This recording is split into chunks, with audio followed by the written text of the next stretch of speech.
Ida here, showing you today how to uninstall 2 PSUs from your motherboard and install just one. So basically how to take it apart and put it together the right way. So I had this for a mining rig, but now I only want one right now. So I'll show you the back here, what one of the most important things is.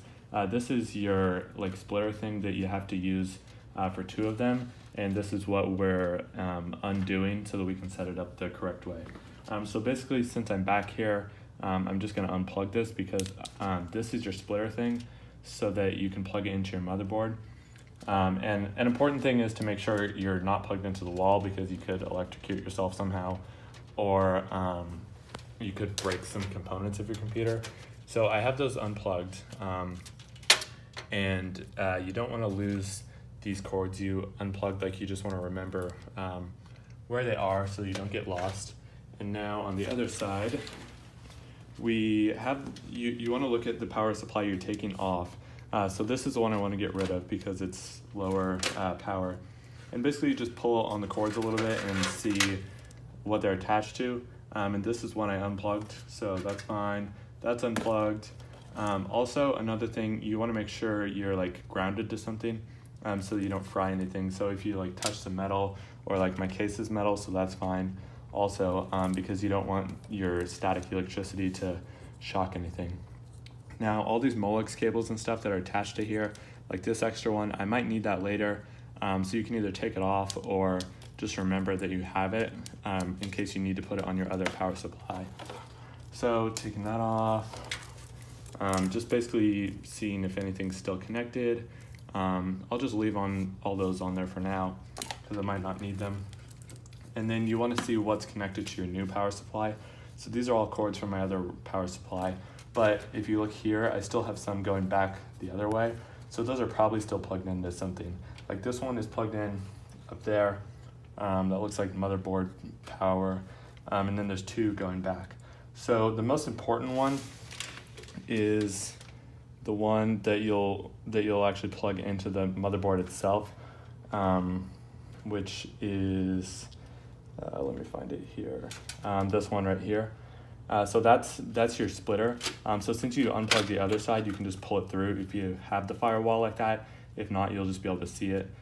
So this is your 2-in-1 splitter thing. So you just unplug that carefully. And then, so you don't need that anymore. And then you'll find your cord from, there it is, from your other power supply. And this is what's going to power your motherboard. So you pull it through your firewall if you have one. And then you want to look at the little pin things and see where they go in there. So also, you can tell, this side has a little clip thing and there's a little latch there. So then you'll plug it in. You can plug them in at the same time if you want, or all together. Doesn't really matter as long as you get them in there. So you might need to plug them in together depending on how your clasp works. Okay, so now that's in, and now you basically want to make sure you have power running to everything that you need. So I just plugged the power supply into the motherboard there. Since this one's not the motherboard, that could be let's see, CPU, could be a number of things around here.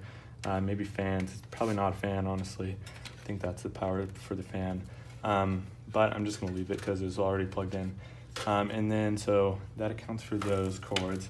And then there's just these, which are all your, all of these are for GPUs, which you'll probably only need one unless you have a mining rig or an SLI or Crossfire setup. Also, you'll wanna make sure you have power to your hard drives. Here I have a SATA 3 HDD, and here I have an SDD, which are both plugged in. So now you're good to go. And then you'll just want to make sure on the back that you flip the power switch. Back here I have a power switch, so you'll plug in this cord here, which is the power cord, and you'll plug that into the wall, and then make sure you flip it on when you want to power it on. And then you're ready to press the power button on your computer. All right, thanks for watching.